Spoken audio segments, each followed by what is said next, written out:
आपण जिल्हाधिकारी कार्यालयासमोर उपोषणाला बसल्यावर काय मागणी आहेत त्या प्रकरणी? हे सर्व महिला जे आहेत ते 93 पूर्वीचे रोजंदारी कर्मचारी आहेत. त्यामुळे यांना सेवेत सामावून घेण्याची आमची प्रमुख मागणी आहे आणि ही मागणी मान्य झाल्याशिवाय आम्ही इथून उठणार नाही. यापूर्वी आपण निवेदन दिलं होतं, आपला काय तोडगा द्यावा नाही का? नाही, त्यांनी फक्त लेखी आश्वासन आम्हाला दिले आणि आस्थापनातले कर्मचारी म्हणले की सीओ मॅडम याच्यावर सही करत नाहीत.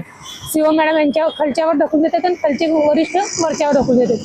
त्यामुळे आमचं कुठलंच आमची मागणी किंवा त्याच्यावर तरी काहीच केलं नाही. त्यामुळे आम्हाला डबल बसायची उपोषणाला वेळ आली. नेमकं मागण्या काय आहेत? काय नाही, सगळे 14 रोजंदारीचे कर्मचारी आहेत त्यांना सेवेत सामावून घ्यायची इतकी मागणी आहे.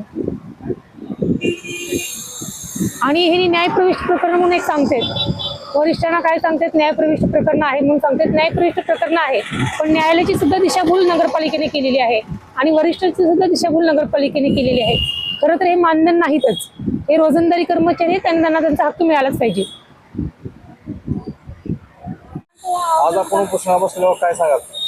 आम्ही 93 पूर्वीचे रोजंदारी कर्मचारी आहेत आणि आमच्या अगोदरचे पण सगळे कर्मचारी नगरपालिकेतले रोजंदारीवर असणारे सेवे सामावून घेतलेत आणि नंतर लागलेले पण सेवे सामावून घेतलेत आणि फक्त आम्ही 14 बालवाडी शिक्षक आहेत रोजंदारी, त्यांच्यावर अन्याय झालेला आहे म्हणून आम्ही आज इथं उपोषणाला बसलोय. तर आमची एकच महत्वाची मागणी आहे की आम्हाला सेवे सामावून घ्यावं.